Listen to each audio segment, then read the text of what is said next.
welcome to this week's episode of Keys to the Market. This week we don't have a special guest. That's okay because we're still going to bring you some valuable information. If you have not been paying attention to the market itself in certain areas, yes, multiple offers are bad. So, what we're going to do today is talk about what you can do, or rather, what you and your agent can do to make your offer stand out and end up being the one that's selected amongst the sea of offers. Let's go.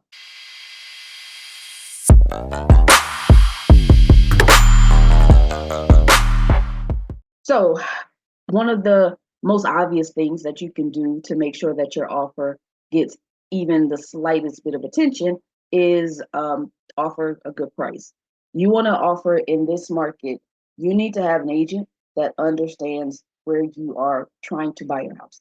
And meaning, do they know that market well? Do they know that market well enough that they can say, okay, I think, or okay, let me make this phone call because there's a possibility at this price point in this area, this house may have multiple offers. Let me make that contact. One of the first things that I do is call the agent. If I can't call the agent, I text the agent and you ask them, do you have any offers on the table yet? You want to always ask that question because now you know which direction you can go, especially if you're a buyer who may need seller concessions, which are um, monies that you get from a seller to help you pay towards your closing costs or pay towards your rate buy downs. If you're that buyer that's in that position, that's a phone call you should be making anyway. But definitely you want to make it in this environment. And as interest rates continue to go down, this environment is going to become the norm again. I'm sorry, that's just the nature of this beast. Anything under right now what I'm seeing is right now my buyers under 400,000 in certain areas in the Phoenix metro market are starting to see that again. So we have to be strategic about our offers. And the one thing you have to be strategic about is the price. At the end of the day, the seller has a number that they need to meet. You sometimes have a number that you need to meet, and those numbers need to match. So make sure that your agent has made that connection to find out if you're going to be in that position. Because why put an offer in on a house that you have no chance of getting? That makes no sense. So that's number one. Make sure your agent makes those connections to the listing side to make sure that you have a chance in the race. So again, back to the price. There are different things you can do with the price um, that make your offer smart. You don't necessarily have to come in going 50,000 over ask off rip, especially if you don't have the capability via your pre-qualification, or what if the house isn't worth that much yet? So what your agent should be doing is just as if they were going to a listing appointment to speak to a seller on selling a home, they should be running comps and making sure that your offer falls within the line of those comps. If they are not the agent for you. So know that off with. Your agent should be making sure that whatever you plan to offer, be it list price, be it below list price, be it above list price, make sure that that price makes sense for the house. At this point, um, sellers want to get everything they can get out of their houses because a lot of them are having to move to a different house as well. So they need as much money as they can get to go to that next house. And keep that in mind. This is it's a give and take party. On the buyer side, yeah, we want to get you everything you can possibly get. But you got to think that seller was a buyer at one point too, and they probably went through the same thing. So keep those things in mind. This is the point where I'm going to say this, and it's going to sound stupid. You got to take the emotion out of it. You got to look at this is a transaction, and in a transaction, a business transaction, no less. So treat it as such. And then once you can take that emotion out of it and say, look, at the end of the day, let's see what they need to get out of this house. And there are ways your agent can do that. Your agent should be able to check tax records to see, okay, when did this owner buy this house? How long ago? How much equity should they have in this house based on how much they should owe on their mortgage? Because in tax records, it does tell you how much that house was mortgaged for if it was mortgaged when it was purchased. So if a house, for example, say a house was purchased 2 years ago, I'm just going to throw a number out. The house was purchased 2 years ago. It was purchased at 300,000. Now they have it listed at 310 because maybe the numbers just don't work up, and it's only been a couple years. Last year was an off year for sure. So they listed at 310. Your agent has to be smart enough to know that they're already walking into this at a loss. Yes, they might have paid some of that mortgage down, but now guess what they got to pay for? They got to pay for their closing costs. They got to pay for commissions for their agent. They're going to have to pay if anything needs to be repaired. They got to be ready for that. Um, excuse me, if anything needs to be replaced, they got to be ready for that. And just because they bought the house 2 years ago doesn't mean the house is 2 years old. Maybe that house is 50 years old. So maybe they're leaving because they got tired of the maintenance on the house. So these are things you definitely should know going into it. So keep that in mind before you make a low ball offer on a house just because it makes sense for you. It may not make sense for that seller. And then if you do that, or if your agent allows you to do that, then guess what? You're going to be disappointed when that offer gets not accepted. So keep that in mind when you're going into the offer arena, that we need to know these things before we put an offer in on a house. Okay. All right. So that's number one. Number two, if you are going to be going above the list price, again, comp should be run. Is there anything in that neighborhood that recently sold that makes you think that this house should appraise for what you're offering it for? Because if not, you're going to run into that problem down the road. Whereas you might have offered 365 and then the appraisal comes back at 360. Now you got a choice. Now you and the seller have a choice. Your choice is you got to come in with the difference if you want to keep this house. And that's if the seller doesn't come down to your 350. And that's if you didn't already ask for anything. Because maybe in doing that, you offer 365. We're just throwing out scenarios because this stuff happens. You offer 365. The house appraises at 360. The reason you offer the 365 is maybe you need some of that money to pay your closing costs. Well, what happens when the seller says, yeah, I'll agree to pay it for 360, but I'm not paying your closing costs anymore? You're right back to square one because now you still can't get the house if you don't have the closing costs. So again, it is very important not to just throw numbers out. Those numbers need to make sense. So your agent should be running comps on these offer prices that you're making to make sure that your offer number makes sense. We don't have crystal balls. We can't say exactly what's going to happen, but we should be damn close to what it should be at the end of the day. Next thing you can do to make your offer stand out in a multiple offer situation, increase your earnest money. If you have to pay a down payment anyway, if you're not going the down payment assistance route, or you're not using a VA loan that has a zero down off option, or you're not having a USDA loan, which is also a zero down option, then you should, if you can, make your earnest deposit as close to your down payment as possible. That tells that seller that you are serious about this house. Not only are you serious, but you do have the money that you told me you're going to have. That is a issue with buyers sometimes, is maybe they're expecting gift funds with down payment assistance. That is, depending on the lender, that can go left too. Things happen sometimes where, maybe the down payment assistance amount isn't going to work later on down the road. And now you've got to come to close with more money because maybe it's costing more for that program to work for you. So um, if you can make your earnest money deposit as close to your down payment as possible, that is a win in my book. If I'm the listing agent, I am definitely paying attention to that buyer that just sent me that offer, and their down payment was 12,000, and they're like, "Listen, I want this house this bad. Let's go 7,500 on the earnest money." I'm telling you, I'm serious on it. So that is something. If you can do it, do it. If you cannot, do as much as you can because you need to make those sellers know that you're serious if you want this house. Title company or closing agent. Typically, it's different for different markets, different states. But a lot of times here in Arizona, we will see in our listings where the listing agent has requested a certain title company, be it because they have a relationship with that title company that they work with a lot, so they know how they work. They know they can get a deal done. They know you shouldn't be stressed out, during the deal or whatever the case may be. Or the seller may have worked with them before.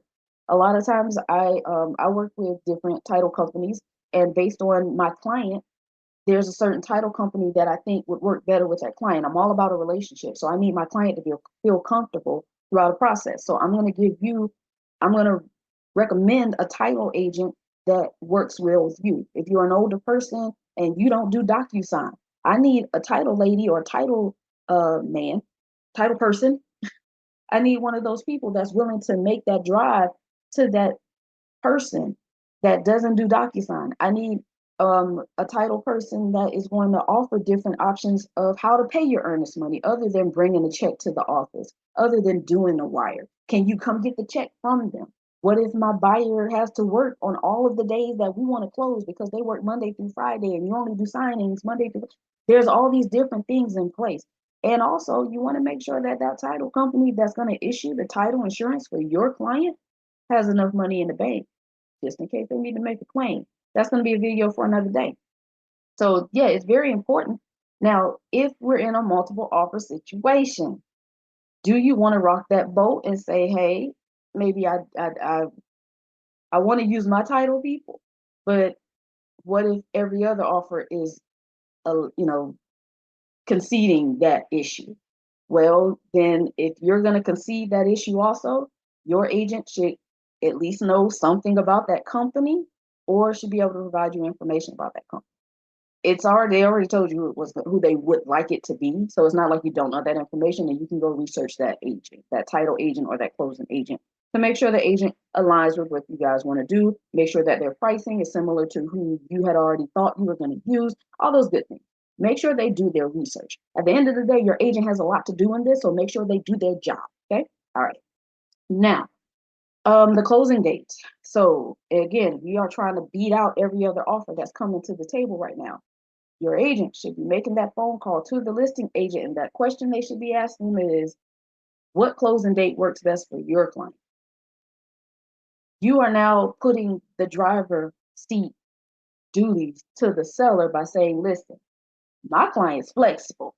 What does your client need to make this deal work? The closing date can be very important. Again, what if that seller is expecting to close in 2 weeks because they have a job cross country that they need to get to? So they're hoping this house closed very, very fast. Well, what if your situation doesn't align with that? What are you going to do? So you need to know these things. If they're looking for that, there's going to be an offer that comes in with what they're looking for. So be prepared for that. So make sure your agent has made that phone call and asked the question, what closing date works best for your client? And try to make your closing date align with that as much as you can. And these are all things that you can do to help your offer stand out in a multiple offer situation. Inspection periods. So deals fall apart during the inspection because that is also basically the walk away cool off period. If you're typically in Arizona, I'm not going to speak for every state, but I offer it, it's a 10-day closing period here based on our contract, unless you write in a different number. So say your offer is the one that's saying, hey, let's take 10 days to do an inspection.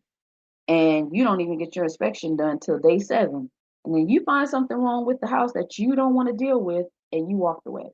That seller just let you hold their house. Mind you, they had multiple offers. They could have chosen a better one. And you just said, or maybe you didn't find anything wrong with the house. Maybe you found something you thought was better. Maybe you just didn't want to do it anymore. You just told that seller basically, in a nutshell, F you, this ain't for me, appreciate it, but we just gonna move on. And they just lost time on the market. They just probably lost the buyer that was actually going to get them to the closing table. So if you can, and again, your agent should be a part of this, have your agent already have inspection company options in place. What I do for my clients is that phone call is already made.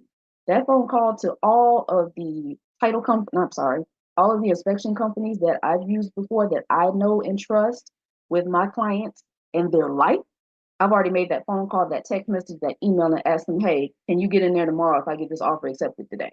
Because we're going to get that done quickly. Because once that period stops, everything else can start. So again, we're kind of sitting in limbo until you get your inspection period. Now, if this house needs multiple inspections, for example, it needs not only a home inspection, but maybe your home inspector doesn't get on top of the roof. Maybe they only do drone photos, and now they found there's something in the drone photo that's like, hey, you might want to get a roofer out here. So these are things you have to kind of take into account beforehand. Obviously, the AC may need to be inspected now, or maybe the plumbing, something popped up. So yeah, you want to give yourself some grace in case those things happen, or if you have an agent who has walked these houses before, who's, knows what to look for, they can already tell you once you get there, before when you go see the house for the first time. Hey, this roof is 20 years old. We might want to get a roofer out here to take a look at this. This house is built in the 50s. We might need to get an electrician out here to check out the electricity, the plumbing, maybe. Those are things that your agent should already be placing in your head as things we're going to have to do, so that you still already know, okay, we can do, it makes sense. And termite inspection, because if you have a government backed loan, that's going to have to be done. So these are things you have to make sure are done before your inspection period is over. Now, you can get them done after the inspection period. However, if you do and you find something wrong and you decide, I no longer want this house because of this issue, you can lose your earnest money deposit. So a pool inspection, keep that one in mind as well. All of these inspections need to be done during your inspection period. If you can get an inspection period that's 3 days or less, knock that out, because that tells the seller, again, you're serious. I'm not going to hold you up. And it actually helps the seller, because if they get it done in 3 days and you walk away, now they know what's wrong with the house so they can fix it going forward. So it's a win. It can be a win-win for everybody. So if you can lower the amount of days in your inspection period in a multiple offer situation, do it. I'm gonna say that again. Do it. All right. So next is the time for the appraisal. Normally, how this works is once the inspection period finishes, that's when, for my client, that's when we order the appraisal. The reason being is because once you pay for that appraisal, that money is non-refundable. So you're not getting it back. So you don't want to pay for that until you're going to move forward on the house. So again, that's the one thing that's kind of hard to navigate, because that's done by third parties. So there's a whole other person involved. We really can't control that. We can't even say, hey, we got an appraiser that's ready to go tomorrow. We can't do that anymore. So that's not something you should ask your lender, and it's not something you should ask your agent. But what you can do to kind of alleviate that is, if you've walked this house, you've seen this house, even if maybe it's a newer house. So we'll take that into consideration. So you've seen this house, you walked this house, nothing looks out of pocket. Like, it looks like something, everything looks like it should be on the up and up. Go ahead and order it. But make sure this is the house you want before you order it, because again, that money's non-refundable. And we're talking upwards of between $600 and $1,000 sometimes for a appraisal. So you definitely want to make sure this is the house for you when you order it. So at that point, you go in the house, you say, hey, this is a good one. So what you can do is go ahead and get the appraisal ordered once you guys get your offer accepted. Because now they have that in place, then guess what? As soon as your inspection period runs out in 2 or 3 days, the appraisal should be right behind them. Or yeah. So that's ideally what you wanted to go back to back to back. That way you can get, if you need to close, if this is a fast close. But also what that does is that takes out that piece of it. Because once you know what the house appraises for, then you know where you are numbers wise. If this is going to be good, we don't have to renegotiate anything, or maybe we need to come back to the table and have a chat about these numbers again. So that's something you want to get cleared up as soon as possible. The only way you can get that cleared up as soon as possible is by ordering the appraisal almost immediately. But you don't want to order that unless you're, I would say 90 to 100% sure that you shouldn't have any major issues with this house. Um, I do not recommend taking a house as is, because unless it's brand stinking new and they may have only been in there for a year, maybe 2 years, maybe you'll take it and not ask for any repairs. But I don't write that out of contracts. No, we're not doing that. So I'm not doing that. Even if we have an inspection, but we're not doing them as is. Um, and usually, if the seller wants to sell a home as is and their agent was good, they've already written that in the description somewhere anyway. So we already know what we're walking into. And if that is a big issue and your agent has talked to the listing agent, they should already know that this seller doesn't have a whole lot of money to do a whole lot of major repairs. So, these are things your agent should have a relationship of some sort with the listing agent before you guys walk through those doors and fall in love with that house. And one other thing that you can do to make your offer stand out, don't ask for a home warranty. As small as that sounds, that 500, 600 bucks might be the difference between your offer getting accepted and someone else's offer getting accepted. Um, just know this: a home warranty, I highly recommend it. If you're not a handyman, if you're not a handy person, and or you don't know a handy person, I highly recommend ordering a home warranty. A home warranty is there in place. It's basically, I don't want to say it takes the place of a handy person, but it gives you kind of some security that if something major goes wrong in your house, you can, for the most part, if you have a really good home warranty company, get those things repaired or replaced at a nominal cost. So if you are able to, you definitely should. Now, in this market, depending on your agent, maybe your agent will offer to cover that for you. Maybe that's a closing gift that they're going to give to you as a 1 year home warranty. If that is not the case, you do not have to pay for a home warranty all at once up front. You can actually pay for a home warranty monthly, and there are companies that will allow you to do. And that'll cost you probably between 30 and $60 a month. And that peace of mind may be worth that. So just know you have options. You do not have to buy a home warranty through escrow. You can buy that yourself. And that gives you time to maybe research different companies and find which company works best for you. So those are my tips on how you can make your offer stand out in a multiple offer situation. This year is going to be a crazy one. As interest rates go down, more buyers are going to enter the market, and you're going to see homes start flying off the market again. You're going to see homes with that are going to sell, I hope not, um, for more than what they are listed for. And you're just going to see a lot of activity. So get ready for that. And I want you guys to win. And may the force be with you in 2024. Thanks so much for watching. And we will see you guys next week. Bye.